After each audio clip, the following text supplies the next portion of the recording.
topic is CSS selector. CSS selectors is the pattern used to select the HTML elements that you want to style. There are different types of styles.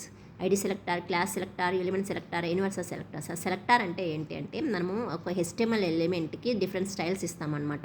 ఆ ఇచ్చిన స్టైల్స్ని మనం ఏ వేలో ఏ విధంగా select చేసుకున్నాం అంటే different styles different వేస్లో మనము ఆ స్టైల్స్ని సెలెక్ట్ చేసుకోవచ్చు. యూజింగ్ ద డైరెక్ట్గా నేమ్తో సెలెక్ట్ చేసుకోవచ్చు, లేకపోతే ఐడి ఇచ్చి సెలెక్ట్ చేసుకోవచ్చు, క్లాస్ నేమ్స్తో సెలెక్ట్ చేసుకోవచ్చు, ఐడి అట్రిబ్యూట్స్తో సెలెక్ట్ చేసుకోవచ్చు, క్లాస్ అట్రిబ్యూట్స్తో లేకపోతే ఈ ఎలిమెంట్ సెలెక్టర్ని యూస్ చేసి సెలెక్ట్ చేసుకోవచ్చు. Or universal selector. ఇలా డిఫరెంట్ వేస్లో మనము స్టైల్ చేసి మనం హెచ్టిఎంఎల్ ఎలిమెంట్కి డిఫరెంట్ స్టైల్స్ ఇస్తాము. ఆ స్టైల్స్ని ఎన్ని విధాలుగా సెలెక్ట్ చేసుకొని మన డాక్యుమెంట్లో ఇంక్లూడ్ చేస్తాము అనేది ఇక్కడ సెలెక్టర్స్ స్పెసిఫై చేస్తారంటే అన్ని విధాలుగా సెలెక్ట్ చేసుకోవడాన్ని మనం సెలెక్టర్స్ అని అంటాము. ఇక్కడ HTML డాక్యుమెంట్ ద్వారా చూద్దాం. HTML డాక్యుమెంట్ చూడండి. HTML డాక్యుమెంట్ తీసుకుందాం. ఇదేంటి స్టైల్ షీటు ఇంటర్నల్ సిఎస్ఎస్ అనమాట. ఇంటర్నల్ సిఎస్ఎస్లో హెడ్లో స్టైల్ ట్యాగ్ తీసుకుని అందులో మనము స్పెసిఫై చేయాలి. ఇక్కడ హెచ్1 అనే ట్యాగ్ తీసుకున్నాం. హెచ్1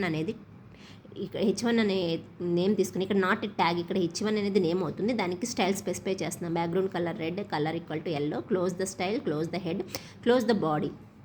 ఎప్పుడైతే హెచ్1 యూస్ చేస్తామో ఆ హెచ్1 అనే ట్యాగ్ యూస్ చేస్తే ఆ హెచ్1లో ఉన్న స్టైల్స్ అన్నీ మనకి ఇక్కడ అప్లో అవుతాయి అనమాట. డాక్యుమెంట్ మనం వెబ్ బ్రౌజర్లో ఓపెన్ చేసినప్పుడు ఇది బ్యాక్గ్రౌండ్ కలర్ రెడ్ వచ్చేసి కలర్ ఎల్లోగా డిస్ప్లే అవుతుంది అనమాట. దీన్ని ఏంటి ఇక్కడ మనము స్టైల్స్ని ఏ విధంగా మనం ఇక్కడ ప్యాటర్న్స్ని సెలెక్ట్ చేసుకున్నాము. డైరెక్ట్గా హెచ్1 నేమ్తో సెలెక్ట్ చేసుకున్నాము. అంటే మనం ఒక ట్యాగ్కి మన HTML ట్యాగ్కి ఇక్కడ స్టైల్స్ ఇస్తున్నాము. ఆ స్టైల్స్ని మనం ఇక్కడ ఏ ప్యాటర్న్లో సెలెక్ట్ చేసుకున్నాము, నేమ్తో సెలెక్ట్ చేసుకున్నాము. అట్లా కాకుండా డిఫరెంట్ వేస్తో using the ID attributes, ID సెలెక్టర్తో కానీ క్లాస్ సెలెక్టర్లు ఇలా డిఫరెంట్ వేస్తో సెలెక్ట్ చేసుకోవడానికి ఇప్పుడు చూద్దాం. ఫస్ట్ వన్ వచ్చేసి the ID selector. ID selector selects the HTML elements with specific ID attribute. ఇక్కడ మనం ఇక్కడ ఐడి అట్రిబ్యూట్ని యూస్ చేసి మనము ఇందాక నేమ్తో మనం సెలెక్ట్ చేసుకున్నాం కదా, ఇక్కడ ఐడి అట్రిబ్యూట్స్తో మనము స్టైల్స్ని సెలెక్ట్ చేసుకుంటాము. It is written with the hash character followed by the ID of the element. ఇక్కడ మనము ముందు హ్యాష్ క్యారెక్టర్ ఉండాలి, ఐడి అట్రిబ్యూట్ యొక్క ఐడి ఆఫ్ ద ఎలిమెంట్ అంటే నేమ్ ఉండాలన్నమాట. ఇక్కడ ఐడి ఇక్కడ ఫస్ట్ తీసుకున్నాము. సో బ్యాక్గ్రౌండ్ కలర్ ఇక్కడ ముందాక హెచ్1 తీసుకున్నాం కదా, ఇక్కడ ఐడి సెలెక్టర్లో ఏం తీసుకోవాలి, ఫస్ట్ హ్యాష్ తీసుకోవాలి, దానికి ఐడి నేమ్ ఇవ్వాలి. మనం ఇక్కడ ఐడి నేమ్ ఇక్కడ ఏం తీసుకున్నాం, ఫస్ట్ తీసుకున్నాము. Background colour red, colour equal to yellow. HTML document ద్వారా చూడండి. ఇక్కడ హెచ్1 ఉంది కదా, ఈ హెచ్1 తీసేసి ఇక్కడ ఏం తీయాలి, యాష్ ఏం తీసుకుందాం మనం ఫస్ట్.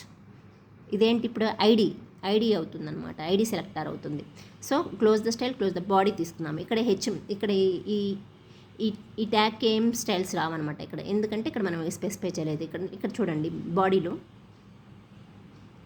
సారీ అది కన్ఫ్యూజ్గా ఉంది, వేరే చోట చూద్దాం. HTML హెడ్ డైరెక్ట్గా ప్రోగ్రామ్ రాసుకుందాం. ఇక్కడ hash first, background colour equal to red, colour equal to yellow. So ఇక్కడ యాష్ ట్యాగ్ తీసుకుందాం అనమాట. ఇక్కడ యాష్ యూస్ చేస్తే అదేంటి ఐడి అట్రిబ్యూట్ అవుతుంది. Close the style, close the body. ఇక్కడ H one equal to ID equal to first, అంటే ID name ఏంటి ఇక్కడ ఫస్ట్ అనేది ఫస్ట్. సో ఇప్పుడు ఫస్ట్లో ఉన్న స్టైల్స్ అన్నీ కూడా ఈ కంటెంట్కి అప్లై అవుతుందన్నమాట. సో ఇక్కడ ఏం చేస్తాం, మనం ఏ విధంగా కాల్ చేస్తున్నాము స్టైల్స్ని యూజింగ్ ద ఐడితో మనము ట్యాగ్కి స్టైల్స్ అనేవి అప్లై చేస్తున్నాము. ఇదేంటి ఐడి సెలెక్టర్ని యూస్ చేసి మనం స్టైల్స్ అప్లై చేస్తున్నాము. ఇప్పుడు మనం H1 tag use చేసామనుకో, H1 నేమ్తో call చేసినప్పుడు మనం హెచ్1 ట్యాగ్ ఎప్పుడైతే డాక్యుమెంట్లో హెచ్1 యూస్ చేస్తామో ఆ స్టైల్స్ అనేవి అప్లై అవుతుంది. అలా కాకుండా నువ్వు ఐడితో యూస్ చేసామనుకో, ఇప్పుడు హెచ్1 ఈక్వల్ టు ఐడి ఇచ్చాం. సో ఈ స్టైల్స్ అనేవి అప్లై అవుతున్నాయి.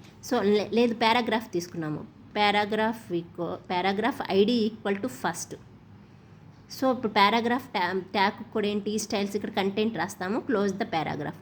సో ఇక్కడ పారాగ్రాఫ్ ట్యాగ్ కూడా మన స్టైల్స్ అప్లై అవుతుంది. నేమ్తో తీసుకుంటే ఒక ట్యాగ్కే ఎక్కడైతే ఆ ట్యాగ్ యూస్ చేస్తామో దానికే స్టైల్స్ అప్లై అవుతుంది. ఐడితో తీసుకున్నామంటే మనం ఏ ట్యాగ్స్ తీసుకుని ఆ ట్యాగ్స్లో మనం ఐడి స్పెసిఫై చేస్తే చాలు ఆ కంటెంట్కి అంతా స్టైల్స్ అనేవి అప్లై అవుతుంది అనమాట. సో మనం యూసేజ్ అనేది ఎక్కువగా ఉంటుంది using the ID. So next వచ్చేసి ఇది క్లాస్ సెలెక్టర్ కూడా సేమ్ ఇదే యూజెస్ ఉంటాయి. నెక్స్ట్ వచ్చేసి class selector. The class selector selects the HTML element with specific class attribute. ఇక్కడ ఏంటి, ఇందాక అక్కడ మనం ఐడి అట్రిబ్యూట్ యూస్ చేస్తాం కదా, ఇక్కడ క్లాస్ అట్రిబ్యూట్ యూస్ చేస్తాం. To select the element with this class right the period character and followed by the class name. Class name ఉండాలి అండ్ ఫస్ట్ ఏం ఉండాలి, డాట్ ఉండాలన్నమాట. ఇందాక అక్కడ ఏమో యాష్ ఉంటుంది, ఇక్కడ డాట్ ఉంటుంది.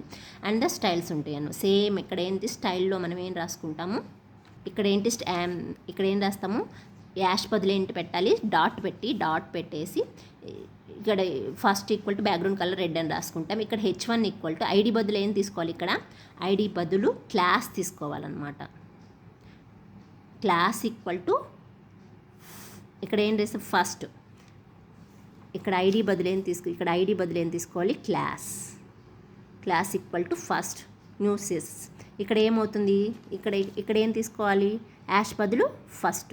సో సేమ్ అనమాట, ఐడికి క్లాస్కి సేమ్. ఒక ఏంటంటే తేడా డాట్ అనమాట. అక్కడేమో యాష్ యూస్ చేస్తాం, ఇక్కడేమో డాట్ యూస్ చేస్తాం. సేమ్, మిగతాదంతా సేమ్ అనమాట. ఇప్పుడు ఏమవుతుంది, ఇప్పుడు H1 ట్యాగ్కి మనం ఈ ఫస్ట్లో ఉన్న స్టైల్స్ అన్నీ కూడా ఈ H1 ట్యాగ్లో ఉన్న కంటెంట్కి అప్లై అవుతుంది అనమాట. Next universal selector selects the all the HTML element on the page. ఇదేంటి, మొత్తం HTML ఎలిమెంట్స్ అన్నిటికి కూడా సేమ్ స్టైల్ అనేది అప్లై చేస్తుంది అనమాట. దీన్ని ఏ విధంగా సెలెక్ట్ చేసుకుంటే యూజింగ్ ద యాష్ అనమాట, using the star symbol use చేసి మనం యూనివర్సల్ సెలెక్టర్ని సెలెక్ట్ చేసుకుంటాం అనమాట. మనం రాసే స్టైల్లో ఏం పెట్టాలి, స్టార్ సింబల్ పెట్టాలి. అండ్ ఇక్కడ బ్యాక్గ్రౌండ్ కలర్, ఇక్కడ ఏం ఇందాక యాష్ సింబల్ డాట్ సింబల్ పెట్టాము, ఇక్కడ ఏం పెట్టాలి, స్టార్ సింబల్ పెట్టాలి. ఇంకా మొత్తం మనం కంటెంట్ రాయాలన్నమాట. ఎలిమెంట్ హెడ్లో మొత్తం రాసా ప్రోగ్రామ్ ద్వారా చూద్దాము. ఫస్ట్ ఇక్కడ ఏంటి, యాష్ని యూస్ చేసి కంటెంట్ రాద్దాము. 2 స్టైల్స్ తీసుకున్నాము. ID first equal to background colour red, next hash star సింబల్తో బ్యాక్గ్రౌండ్ యూనివర్సల్ సెలెక్టర్తో background colour green, colour red రాసాం. Close the style, close the body. ఇప్పుడు H1 తీసుకున్నాం. H1 equal to ID equal to first. So ఈ tag ఏంటి, ఒక specific pattern అనేది follow అవుతుంది. సో ఈ ట్యాగ్కి అనేది యూనివర్సల్ సెలెక్టర్ అప్లై అయ్యదు. సో ఎందుకంటే ఆల్రెడీ ఒక స్పెసిఫిక్ ప్యాటర్న్ మనం ఇక్కడ యూస్ చేస్తున్నాం కాబట్టి, సో ఈ ట్యాగ్ అప్లై చేయదు. ఈ నెక్స్ట్ P ట్యాగ్ తీసుకుని ఈ ట్యాగ్కి ఏ స్టైల్స్ లేవు. సో ఆటోమేటిక్గా ఇది అనేది అప్లై అవుతుంది అనమాట. ఏదైతే మనం ఒక స్పెసిఫిక్ ట్యాగ్, ఒక్కొక్క స్పెసిఫిక్ ప్యాటర్న్ స్టైల్ని ఒక ట్యాగ్ అప్లై చేసామనుకో, ఆ ట్యాగ్కి యూనివర్సల్ అప్లై అవ్వదు.